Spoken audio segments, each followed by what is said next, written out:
ঢাকায় এক সংবাদ সম্মেলনে সংযুক্ত আরব আমিরাতে আটক থাকা ২৬ জন প্রবাসী বাংলাদেশের মুক্তি দাবি করেছে এনসিপি ডায়াম্পোরা অ্যালায়েন্স।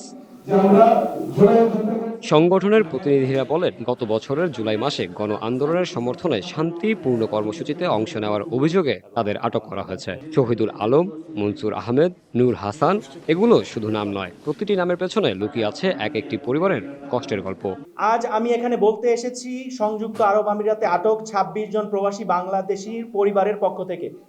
শহীদুল আলম, মনসুর আহমেদ, নূর হাসান, এরা কেবল কয়েকটি নাম নয়, এরা প্রতিটি একটি পরিবারের স্বপ্ন, ভালোবাসা এবং জীবনের অবলম্বন।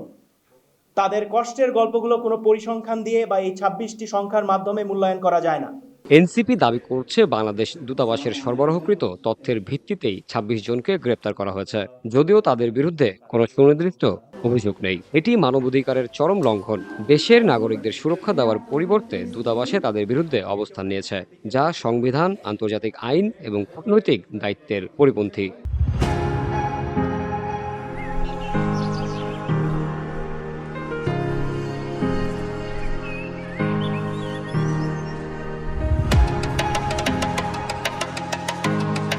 বন্দী থাকার কারণে প্রবাসীদের পরিবারগুলো বাংলাদেশে চরম দুর্দশায় দিন কাটাচ্ছে। আর্থিক সংকট, মানসিক দুশ্চিন্তা এবং সন্তানদের ভবিষ্যৎ অনিশ্চয়তার মুখে। এনসিপি থেকে জানানো হয়, অবিলম্বে সব অভিযোগ প্রত্যাহার করতে হবে এবং একটি কনসুলার কমিউনিকেশন চ্যানেল স্থাপন করতে হবে। একই সঙ্গে দ্রুত কূটনৈতিক ও আইনি উদ্যোগ নিয়ে ২৬ জন বন্দীকে মুক্ত করতে হবে। যদি কেউ কোনো মন্ত্রণালয় ব্লক করে দেয়, খুব কনসার্নে নেয়, কিন্তু যখন সংবাদ কর্মীদের মাধ্যমে গণতান্ত্রিক প্রক্রিয়ায় কোনো দাবি উত্থাপন করে, মানুষের যন্ত্রণা বেদনা প্রকাশ করে, এই সরকার হলো কানে তুলো দিয়ে ঘুমায়।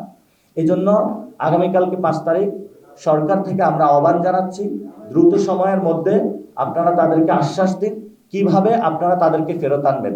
আমরা আমাদের ভাইদেরকে ফেরত চাই, আমাদের বোনদের স্বামীদেরকে ফেরত চাই।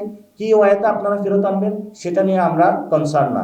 সংবাদ সম্মেলনে উপস্থিত ছিলেন এনসিপির মুখ্য সমন্বয়ক নাসির উদ্দিন পাটোয়ারি, যুগ্ম মুখ্য সমন্বয়ক মাহবুব আলম সহ বন্দী প্রবাসীদের পরিবারবর্গ। এই ২৬টি সংখ্যার মাধ্যমে মূল্যায়ন করা। এনসিপি ডায়াম্পোরা অ্যালায়েন্স বলেছে, এই ২৬ প্রবাসী শুধু একটি পরিসংখ্যান নয়, তারা প্রত্যেকে কোনো না কোনো পরিবারের একমাত্র ভরসা। তাই দ্রুত তাদের মুক্তি এখন রাষ্ট্রের নৈতিক ও মানবিক দায়িত্ব।